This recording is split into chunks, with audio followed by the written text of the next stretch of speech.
trying to come up with that will try and sort out that situation. And to help us understand what the law says about the NGCDF today, we have a very respectable, reputable city lawyer, constitution lawyer, Charles Kanjama. Karibu sana wakili. Thank you very much. I'm happy to be here. How have you been? Quite well. It's been a good weekend. Okay. So actually, before we get into the topic of the day, there's an incident that has just happened in Migori County, that is KIVUTHA. The president was launching some project. He was actually launching the affordable housing projects. Okay. I think you know what he's been doing around that. Yes. And somebody threw a shoe at him. Yes. From the crowd.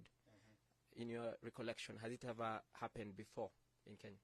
The picture that comes to mind is 1969 Russia Hospital, that is a Kisumu General Hospital, when people started pelting the president with rotten eggs, stones, etc.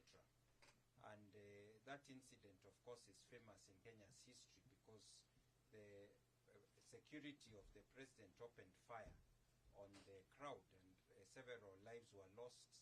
And you know, it was in the immediate aftermath of that event that Kenya People's Union, KPU, the party of Jaramogi Odinga, was banned. It had about 9 MPs in parliament. They were all detained. And Kenya went into the 1969 elections as a de facto one-party state.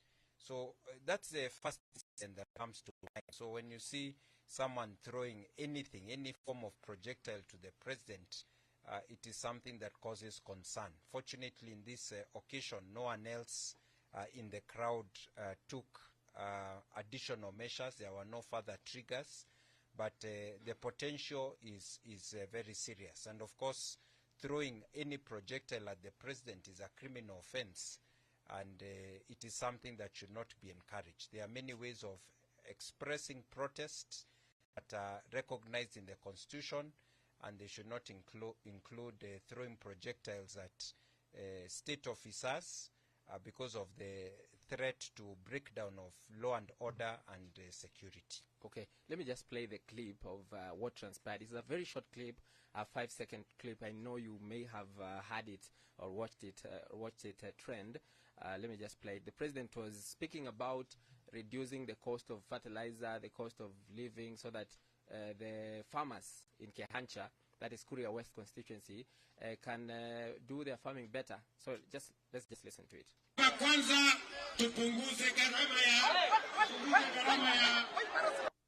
Okay, very short. Let me repeat it again.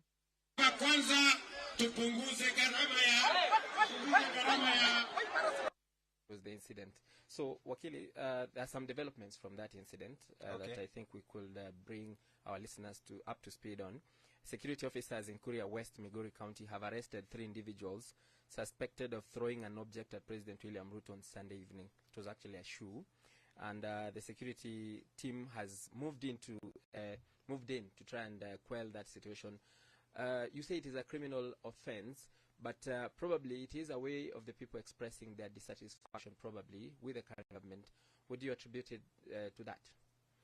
No, I cannot excuse such an incident. You can, if you want to shout down the president, what is, and manifest it by booing, but in an orderly way. But it should never extend to physical violence. The same way we are very upset when agents apparently at the behest of government abduct Kenyans, engage in illegal activities of threatening Kenyans. We say this is unacceptable. It is a violation of human rights. It should never happen. It should never be countenanced. In the same way, a protest has to be done in an orderly way. It can never be countenanced to have a protest that involves violence, especially against symbols of state security, because the reaction, the potential for breakdown of law and order and the potential reaction of the security agencies will make the situation worse. There should be no copycat attempts, in my view. Correct. And actually, for those who've done it, the law should take its course. Correct. Because this is not, we don't see this being done in most advanced democracies. There have been occasions where people have thrown rotten eggs at senior officers of government, but never something that is meant to cause harm. The moment you're causing harm, it's like almost a terrorist act. It's a form of violence that is not allowed. Correct. And you mentioned the advanced democracies, and Trump was once a victim of such an incident a few years ago. But besides that, let's now get into the crux of the matter, the issues that we want to discuss. Tomorrow, Parliament, the National Assembly, is expected to roll out nationwide public participation in the 290 constituencies, 47 counties, and members of Parliament have been told to get the views from the people. First of all, what do you make of the law that the MPs want to try and bring into action? This is the Constitution of Kenya Amendment Bill of 2025. What do you make of it? Okay, so the first thing is the Supreme Court has already declared the Constituency Development Fund unconstitutional on the basis that it violates the separation of powers between Parliament and the executive.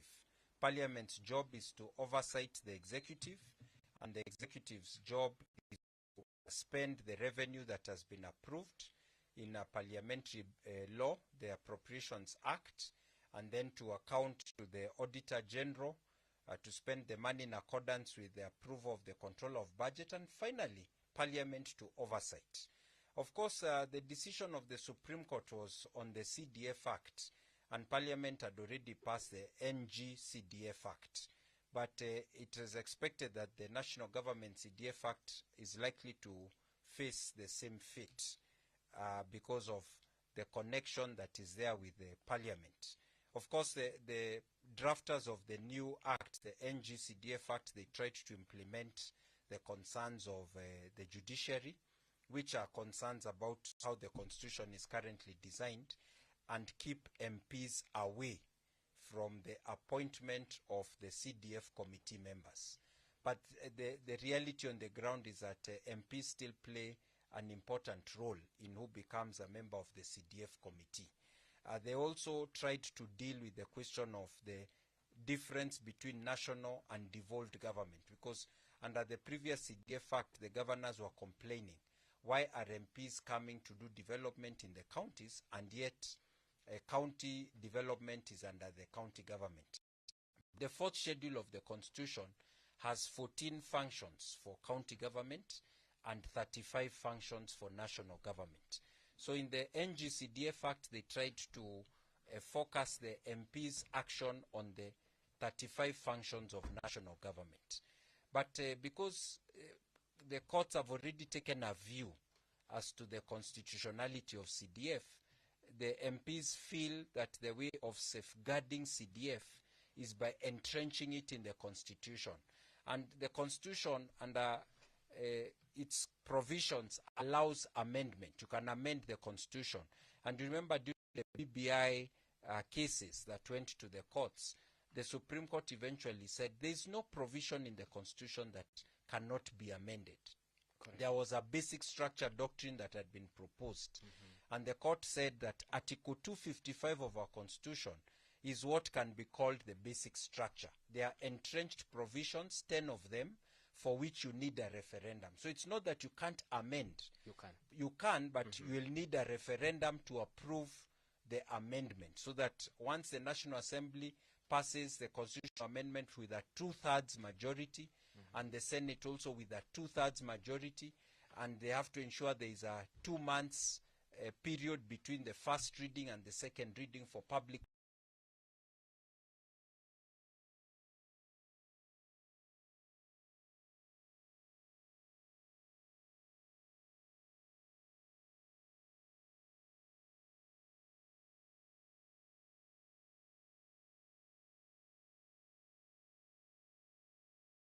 Constitution. So we wait to see whether they'll follow the procedure in full. Okay. That is the procedure of public participation, ensuring 60 days between first and second reading, the National Assembly and the Senate, and then taking it to a referendum. And you know, Wakili, the Supreme Court actually sent out in a ruling, there was a ruling that said that we don't have a public participation law yet. Yes. So what parameters are they using to conduct this public participation if they begin it tomorrow? So there is no act of parliament on public participation, but there are already principles, legal principles that have been recognized by the courts on public participation. All the bills that have been passed in parliament in the last several years have undergone public participation. Various other actions in parliament, including the recent impeachment of the former deputy president Rigathi Gachagua, there was public participation. And in several cases, matters have gone to court. The courts have already elaborated and clarified what public participation should involve. So, because there is no act of parliament on public participation, MPs have to take into account those principles that have already been explained or elaborated by the courts in doing public participation, which means you do it in the 47 counties, you enable people in all the constituencies to have a say. You don't need to have physical meetings in all the constituencies unless it is based on the nature of the bill. But you must ensure everyone has an opportunity to read the bill. You publicize it using digital platforms as well. When you receive the views, you document them, you consider them, and if you're going to disagree with the views, you try to give a reason why you're accepting some views and not others. You are not compelled to accept all the views you get in public participation, but you must demonstrate that you've considered the views, and if you've rejected them, you have a reason for doing so. So those principles, MPs and Parliament know about them because they have been doing a lot of lawmaking in the last several years. Okay. Do you think maybe going forward this could be a subject of litigation? Because even in the case of Rigathi Gachagua, the former deputy president, as you mentioned, there were issues. It is actually one of the strongest pillars of their case, if I may say, that the public participation was not done in the right way. So in your view, what would be the threshold, the minimum threshold of public participation? So the last relevant decision on public participation was by the Supreme Court in the Omtata case against the finance bill of 2023. And the Supreme Court actually overturned the judgment of the Court of Appeal, because the judgment of the Court of Appeal had expanded public participation, and the Supreme Court kind of like narrowed the scope and said that you can't keep expanding the requirement for public participation indefinitely. So for me, I think based on the latest decision of the Supreme Court in the finance bill case, Parliament will not have it very tough if they follow the principles they've been following and the practices they've been following in their previous public participation processes. In fact, they don't have to do it to the extent that they did it in the Rigathi Gachagua case. I think the Rigathi Gachagua case is still ongoing. It's in the High Court. And there the challenge is that they were seeking public participation in a one-sided way, without giving the views or the responses of Rigathi Gachagua. They were only giving the petition from the petitioner's side. From the petitioner's side.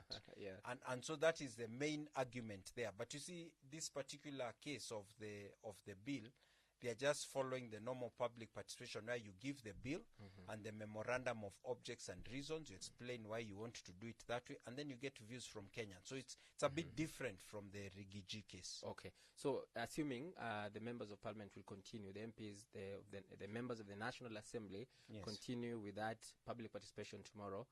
So if I open my office, because they've been told to do that public participation from their constituency offices.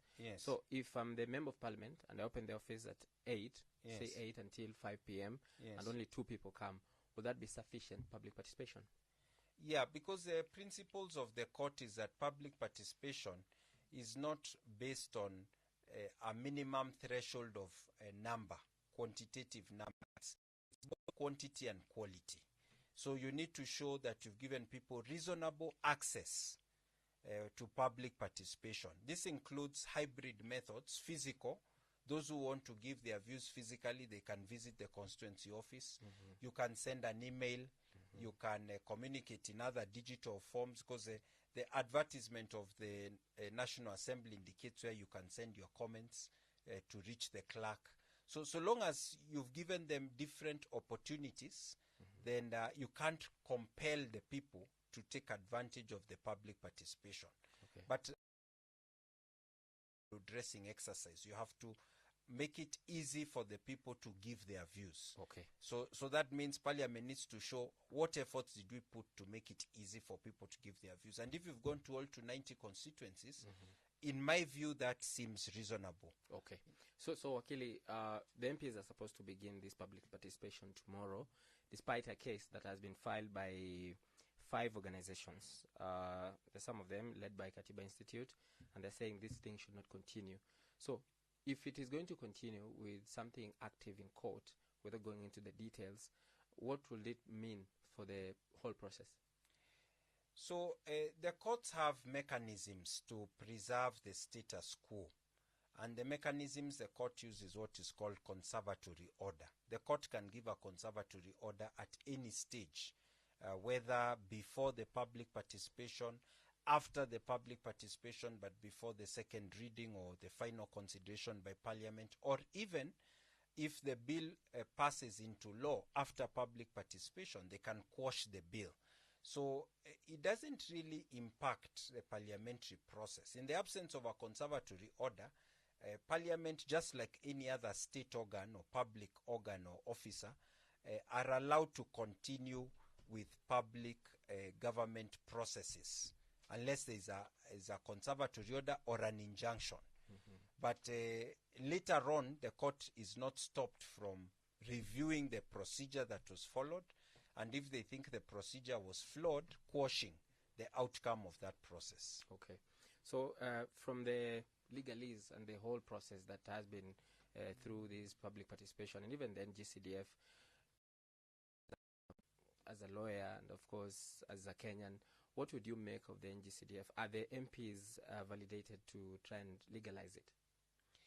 It's an interesting question because on one side there is a populist view. The populist view is that when you go to the constituencies, in many constituencies people have seen the impact of CDF from when it started in 2003. In those days, national government used to be remote. Development was far from the people. And even after 2010, when we got devolution into 47 counties, the constituencies increased from 210 to 290. So there's been an additional 14, 15 years of CDF. Correct. And so you find CDF tends to be popular on the ground with the people because they feel they have seen some development under CDF. And for the MPs, in this part of the world, there is that expectation that people have that they will help them develop the area. In addition to their constitutional roles of lawmaking, that is legislative, of oversight, representation, the people feel that an MP who is doing his job will bring roads, will help us to get water, will help our agriculture to work well. They view it as part of representation. So and you say it is about development. Are the Yes. MPs also developing themselves through the NGCDF? Yes, I'm coming to that. So Okay. the point is, the people tend to like CDF, and the MPs feel that it reduces the pressure on them personally to have to contribute to.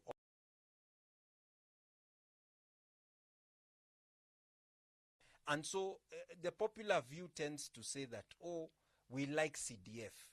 But there's also the concern that CDF doesn't have the proper oversight mechanism, because who oversights MPs? They're the ones who are meant to oversight all the government expenditure. So there could be misappropriation, misuse of CDF funds. It could interfere with devolution of funds from national to county government. That's why the governors don't like CDF so much, because they think it's an excuse of national government to give them less money, because now it is going to the MPs to do development, and they're kind of like interfering with what the governors are doing. So there is that concern by some civil society organizations, including concerns that the judiciary has articulated in its judgments, that the Constitution does not contemplate Parliament being the one developing on the ground. It's meant to be overseeing the development of national and county government. Correct. So that concern is there, and so it's not easy to say one side is right. But the MPs are also saying they have the committees, the CDF committees, which directly removes the job from them.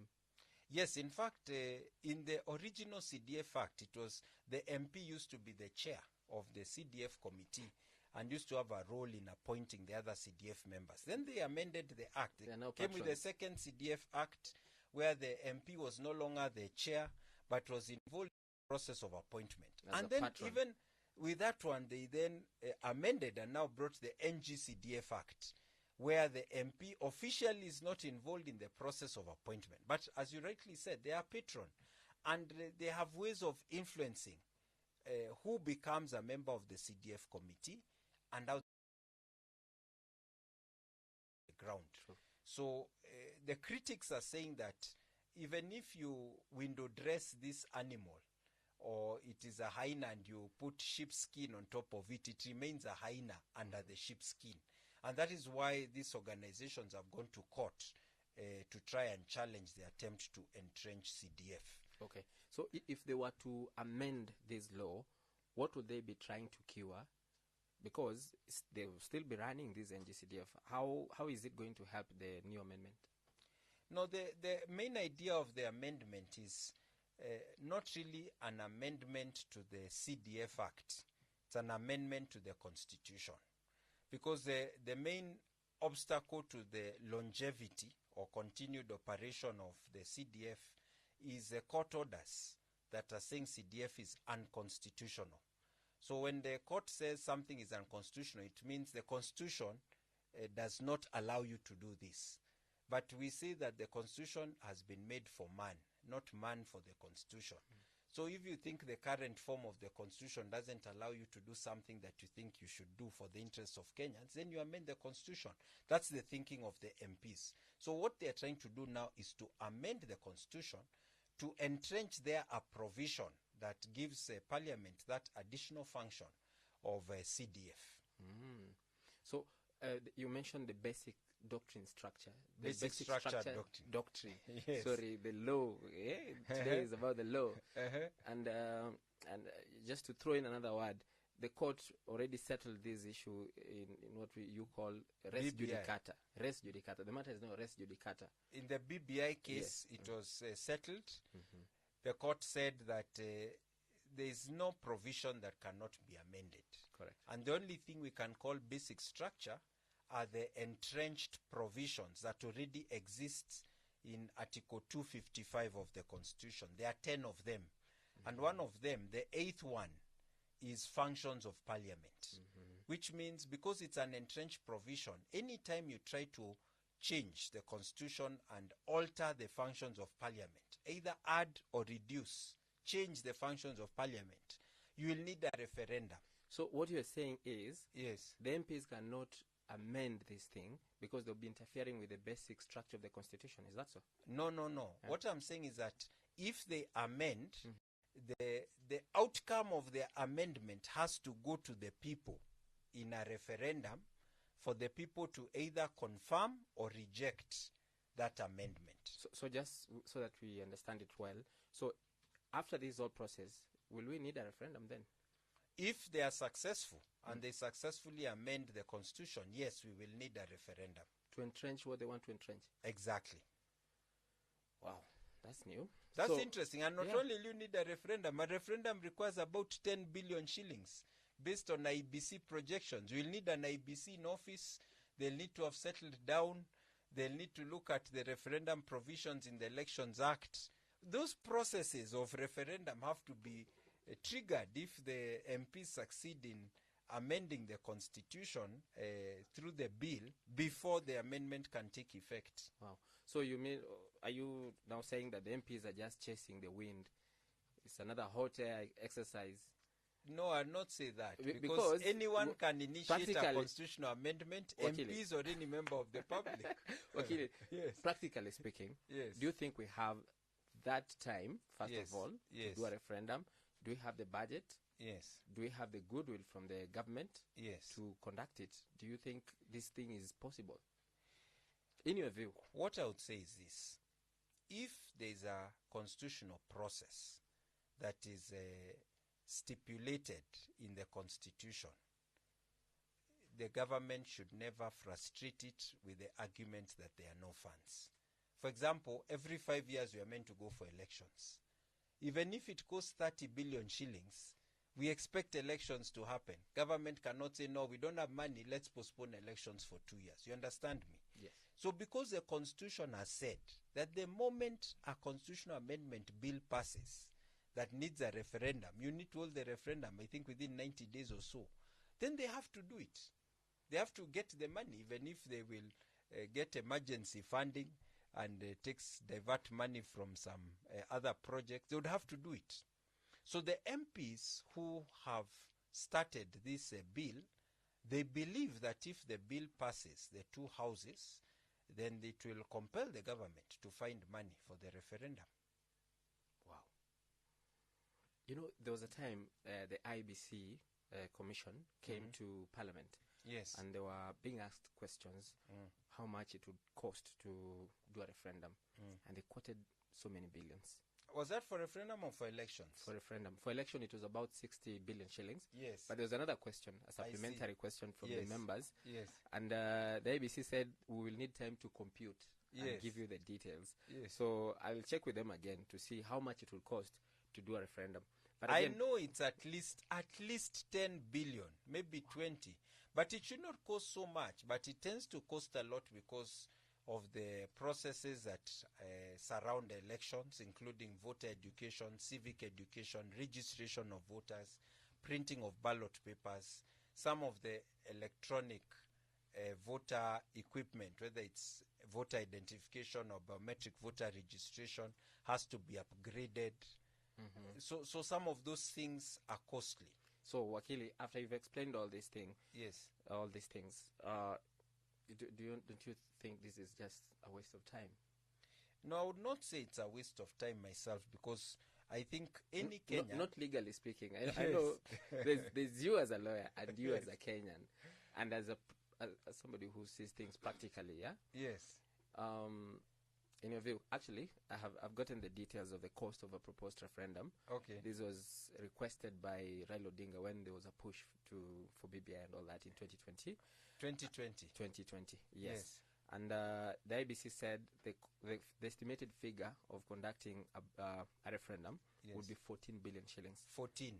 Exactly. So it's within the range I was mentioning. Yes, and that was according to the registered voters then. By 2022, we had about 22 million of them, 22.5 million. Yes. The IBC projects to have, I think, 27 million registered voters in 2027. Yes. And so that cost could go even higher, to almost 20 billion shillings. Yes. So with those facts, Wakili, yes, as a Kenyan, do you think the MPs are just in an exercise in futility?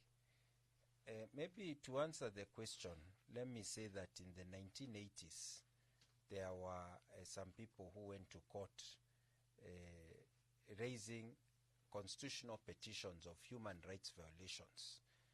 One or two notorious judges who ruled that because the procedural rules for filing constitutional petitions on fundamental rights and freedoms had not been enacted by the Chief Justice, a substantive constitutional right. And all of us lawyers are appalled at what happened in the 1980s. So for us lawyers, it's very clear that when there's a constitutional process, you should never argue lack of resources, lack of rules. You should actually facilitate. So even if facilitating it seems challenging, 10 billion, 15 billion, government has to look for the money. So for me, I would not say that it can never be a waste of time if any member of the public, including an MP, is able to convince both the National Assembly and the Senate to vote with a 2/3 majority to amend the Constitution. That means it is a material enough issue, and government has to find money for it. Okay. So for me, on that basis, I say... Legally speaking? Legally and even practically speaking. Because there are other countries that do referendums. In a country like the United States of America, what has made it easy for them is that they make the referendums align with the election. Okay. So they don't need to have another vote independent just for this purpose. And I wish we could have amended our constitution actually to do something like that. It would make it cheaper to do referendums, because all the bills that would pass would wait for the day of the referendum. All you need is an extra box. Yes, but there are also those people who say already having 6 elections in one day is very many. If you add more for referendum, it becomes even more problematic. So you see, there are dueling arguments on the issue. But currently our constitution says the moment the constitutional amendment bill has passed, if it needs a referendum, IBC should do it, I think, within 90 days. So then the government has to get the money. Okay. And if they need to look for cheaper methods of holding referendum, then they should find cheaper methods. In any case, we know that Kenya, the cost of elections per capita, per voter, is one of the highest in the world. Okay. So we clearly need to also explore how to make our elections more economic. Yeah, the cost per vote actually, according to the 2022 election, was about 600 and something shillings per voter to just conduct that process. Yes. So adding another one would be difficult. Yes. But again, Wakili, I think the viewers or the listeners will have to judge for themselves Yes. whether we have that money, Yes. we have the goodwill, we have the time to do a referendum before 2027 with 2 years to go before the next election. And with IBC not yet in place. Yes. They have not been trained. Yes. First they have to come in place, then to receive training, induction, do the by-elections. I think 14 of them, 15 or 16. Yeah, and actually, talking of IBC, they should be in very soon, probably next week. The selection panel said they needed at least a week to do the process. So before we continue, just if for our listeners, you can send your questions to our WhatsApp line on 0700 969696, 0700 969696.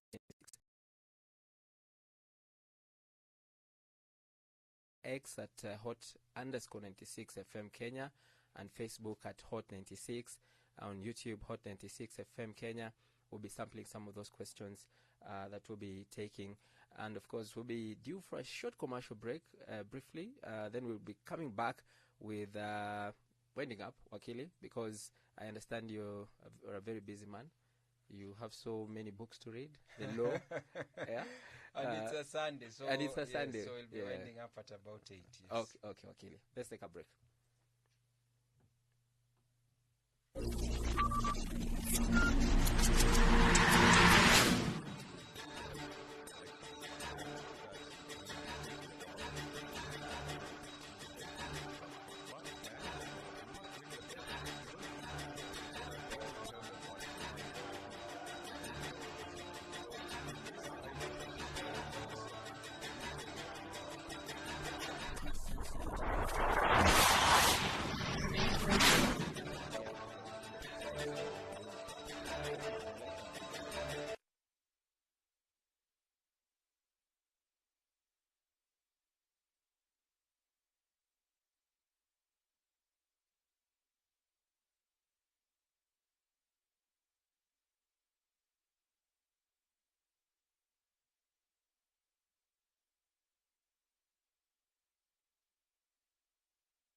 There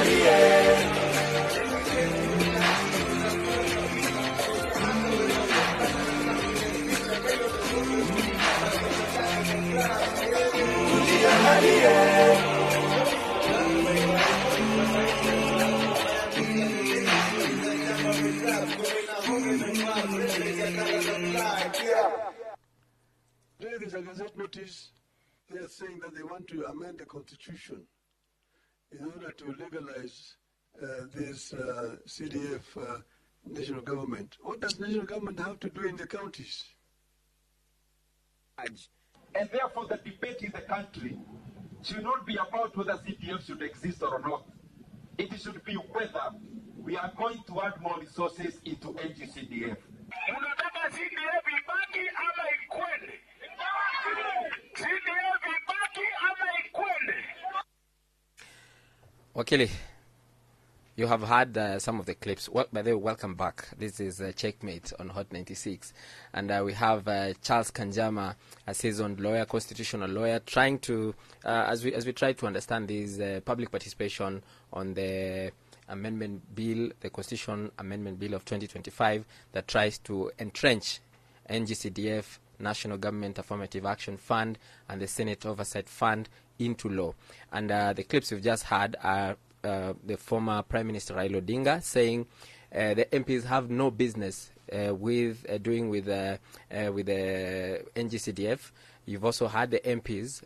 One of them is Ndindi Nyoro, the MP for Keharu, and another member of parliament for Kitutu, Church and North, trying to explain why these things should stay. From what you've heard, I've not had any MP oppose the NGCDF, but you've said the process is long and treacherous. Yes. Do you think, in your view, again, Wakili, and right now we want you to be very candid. Yes. Yes, because you're a straight shooter. This is the process that is part of the 9 bills that were passed through the NADCO process. Yes. Right now we have a broad-based government, a handshake. Yes. Do you think there's any need or the goodwill to pass this law and to have a referendum? What I think, and this is from basic political analysis, is that there is a very large majority sentiment in the National Assembly in favor of CDF. I've talked to several MPs in the past several months, and I know they really support CDF. And I also know that the sentiment on the ground in several parts of the country, there are many people who in the last 20 years have been impacted by CDF. And we see that Wanjiku made the constitution, and the constitution was made for Wanjiku.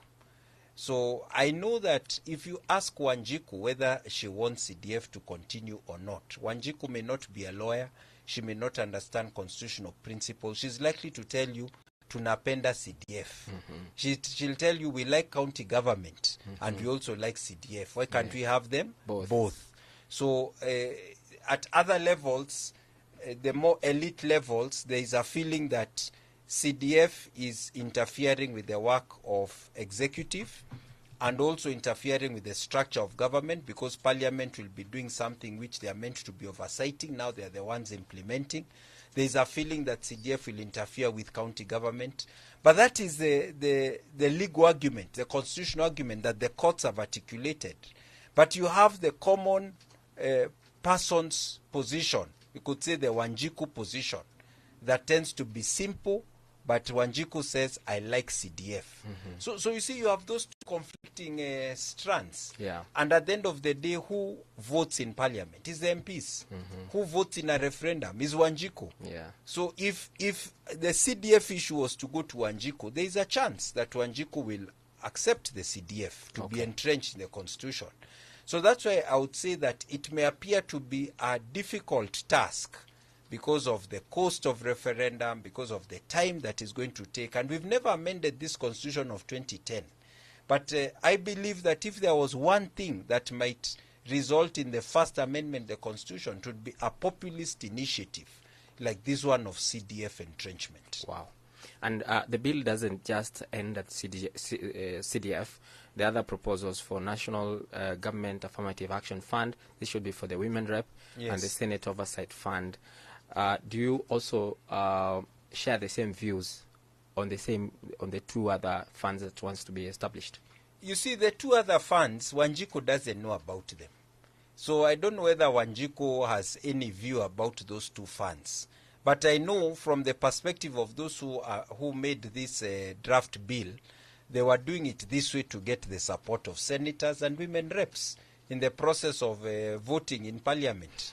So it is an astute strategy to get it approved in parliament. From the National Assembly, when it goes to Senate, it's also approved. Yes, that is the strategy. And also to get the women reps in the National Assembly to vote for it. So that if the matter was to then reach the stage of referendum, they go to the ground and persuade Kenyans, all of them speaking the same voice. Because everybody is gaining. Yeah, because everyone is gaining. So definitely there is opportunism involved in the way they've drafted the bill. But in politics, sometimes this opportunism ends up succeeding. Okay. Somebody is asking here, there are some questions here from the listeners and the viewers. One is saying, Raila Odinga says that that function should be left to the counties. Do you also agree with this sentiment by the former Prime Minister?